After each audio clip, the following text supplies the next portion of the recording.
A DePaul University law professor says rulers in Bahrain may not be moving fast enough to head off more protests.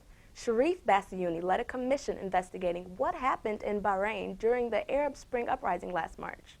The commission concluded the government used excessive force and torture to put down the protest. Now, Bsiyuni says the king may be finding it politically impossible to implement changes that many feel need to be made.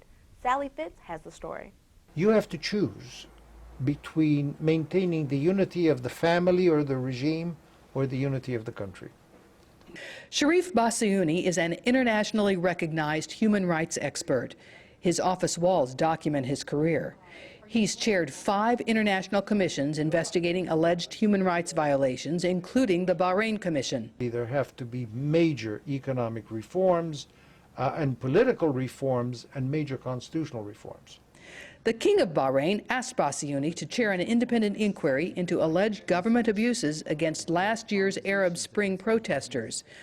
2 months ago, Bsiyuni presented the king with the commission's 500-page report. The report detailed what was called disproportionate and indiscriminate force used by security forces to put down protesters, and it documented 46 deaths and 64 cases of torture. Since the release of the report, the government has been doing its own investigation into responsibility for documented abuses, and Bsiyuni is concerned about transparency. I think the public is going to come out in the end and saying, you know what, you're holding all of these investigations behind closed doors. This is a whitewash. And I think they would be perfectly justified in saying so. This is a copy of Professor Bsiyuni's resume, or curriculum vitae. It is 90 pages long. He speaks 6 languages fluently. Bsiyuni grew up in a distinguished Egyptian family that includes an ambassador to India and the first president of the Egyptian Senate.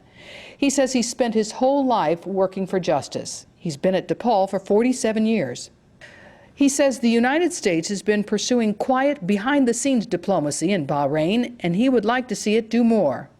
I think there is merit in naming and shaming, in embarrassing, in pushing, in enlisting public opinion, domestic and international. This is not the style of Secretary Clinton or President Obama. And I'm not sure they're necessarily doing the right choice. Even though Bsiyuni's role with the Bahrain Commission has officially ended, he remains involved. He won't say publicly what his current role is, but says he's trying to speed up the pace of reform and the cause of desegregation and human rights in Bahrain and the region.